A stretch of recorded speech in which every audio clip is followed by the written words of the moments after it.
సుప్రీంకోర్టులో ఉన్నది గుజరాత్ అయింది.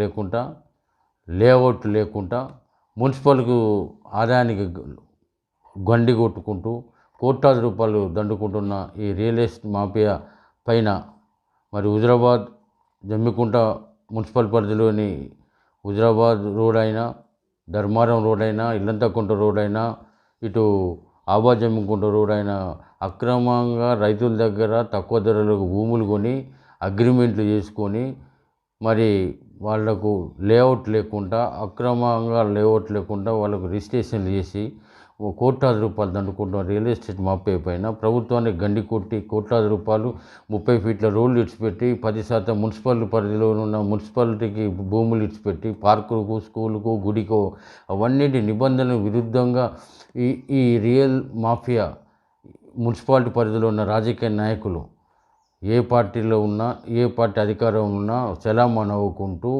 ఈ రైతుల దగ్గర 10 లక్షలకు, 10,000కు గుంట కొని 20,000కు, 30,000కు ఇష్టమైనట్టు అమ్ముకొని కోట్లాది రూపాయలు దండుకుంటున్న ఈ రియల్ ఎస్టేట్ మాఫియాపై ప్రభుత్వానికి గండి కొడుతున్న, మున్సిపల్కి ఆదాయం గండి కొడుతున్న ఈ రియల్ ఎస్టేట్ మాఫియాపై వాళ్ళపైన ముఖ్యమంత్రి గారికి ఈరోజు ఫిర్యాదు చేయడం జరిగింది. ముఖ్యంగా ఈ ప్రాంతంలో ప్రభుత్వ భూములు కానీ, అసైన్డ్ భూములు కానీ నాలా కన్వర్షన్ లేకుండా ఈ ప్రాంతంలో దాదాపు రెక్కలు లేని విధంగా రెక్కలు ఈ రియల్ ఎస్టేట్ మిడిల్ మధ్యవర్తుల ద్వారా 10 రూపాయలు దాన్ని 20 రూపాయలు చేసి 20 రూపాయలు దాన్ని 40 రూపాయలకు అమ్ముకొని కొన్నవాళ్ళు నష్టపోతున్నారు. ఇంటి యజమాని కానీ పట్టాదారులకు కూడా రేటు తెలియదు ఏం రేట్ వస్తుందో. 10 లక్షలకు అడ్వాన్సులు ఇచ్చి 15 లక్షలు 4 రోజులకు అమ్ముకొని బ్రోకర్లు, మధ్యవర్తులు బాగుపడుతున్నారు.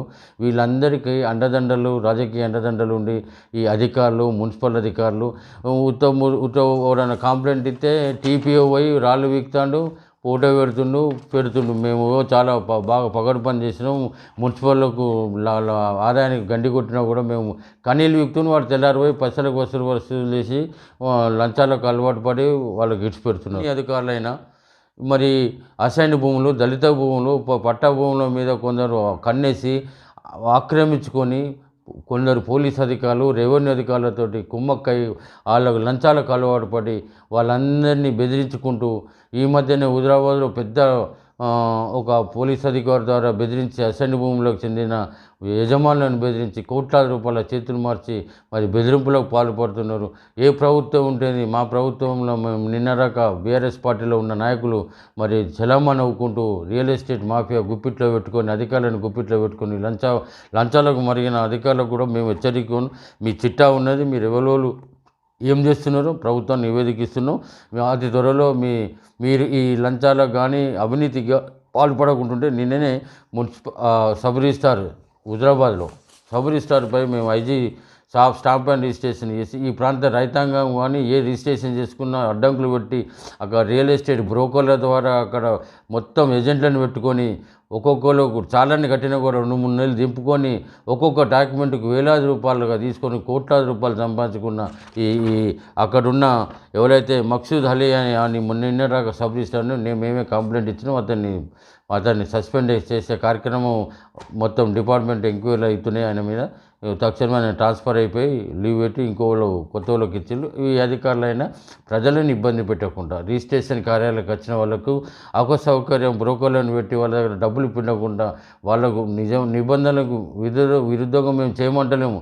నిబంధనల ప్రకారం ప్రభుత్వం ఆదాయాన్ని గండుకొట్టకుండా లంచాలు ఇవ్వకుండా అవినీతి పాల్పడకుండా వాళ్ళని పీడించకుండా వాళ్ళు రిజిస్ట్రేషన్ చేయాల్సిందిగా అధికారులను విజ్ఞప్తి చేస్తున్నాం.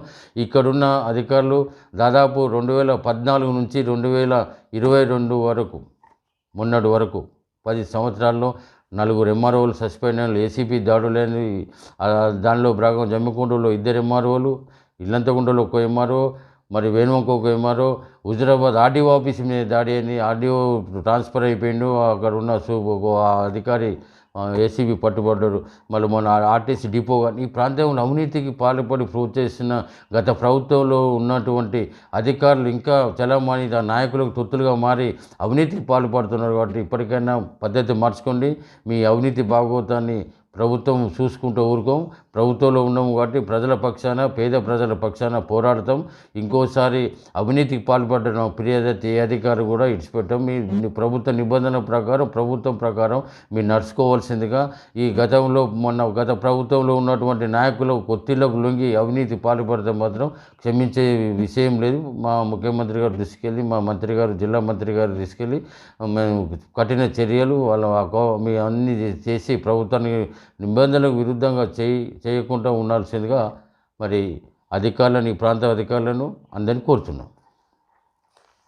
ఈ జమ్మికుంట మున్సిపాలిటీ పరిధిలో కానీ, హుజురాబాద్ మున్సిపాలిటీ పరిధిలో కానీ ఈ అక్రమ లేఅవుట్లు కానీ, రియల్ ఎస్టేట్ మాఫియా అందరిపైన మరి సమగ్ర విచారణ, ఒక్కొక్కరు బెదిరించి అధికారులను బెదిరించి పోలీస్ అధికారులు ఇన్వాల్వ్ అయ్యి, కొందరు రెవెన్యూ అధికారులతో కుమ్మక్కై మున్సిపల్ అధికారులు ఒక తీర్మానం చేసినా కూడా మున్సిపల్ మొత్తం సభ్యులు తీర్మానం చేసి అక్రమంలో కొరడ చూపించామని చెప్తే కమిషనర్ గారు చీమ కుట్టినట్లేదు ఆ అధికారిపై చర్యలు తీసుకొని మేము ముఖ్యమంత్రి గారు కూడా ఫిర్యాదు చేయడం జరుగుతుంది.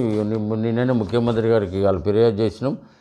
మొత్తం మున్సిపల్ అడ్మినిస్ట్రేషన్ దానకిషోర్ గారు కానీ, మొత్తం ముఖ్యమంత్రి గారికి, జిల్లా కలెక్టర్కు ఈ అవినీతి అధికారులపై ముఖ్యమంత్రికి ఫిర్యాదు చేయడం జరిగింది. ఇప్పటికైనా జాగ్రత్తగా ఉండి ప్రభుత్వం ఇబ్బందులు చెడ్డ పేరు రాకుండా, ఇది ప్రజాపాలన, ఇది కాంగ్రెస్ పార్టీ ప్రభుత్వం. గతంలో ప్రభుత్వంలో అధికారులు లంచాలకు పడ్డా కొందరు అధికారులు అట్లనే శిష్ట వేసి ఇంకా ఆ బీఆర్ఎస్ నాయకుల చెప్పు చేతుల్లో భయభ్రాంతులకు గురై లంచాలు తీసుకుంటూ ఇక్కడ పనిచేస్తున్నారు. జాగ్రత్తగా వహించి ప్రజలకు ఇబ్బంది పెడితే మీ చిట్టా అంతా తయారవుతుంది. ప్రభుత్వం ముఖ్యమంత్రి గారి దృష్టికి తీసుకెళ్తున్నాం, జిల్లాధికారుల దృష్టికి తెలిసి మీ భర్తం పడతాము. ఇప్పటికైనా పద్ధతి మార్చుకొని ప్రజల ఆఫీసులో పొంటి వచ్చిన వాళ్ళకి ఇబ్బంది లేకుండా పనిచేయాల్సిందిగా అధికారులకు విజ్ఞప్తి చేస్తున్నాం.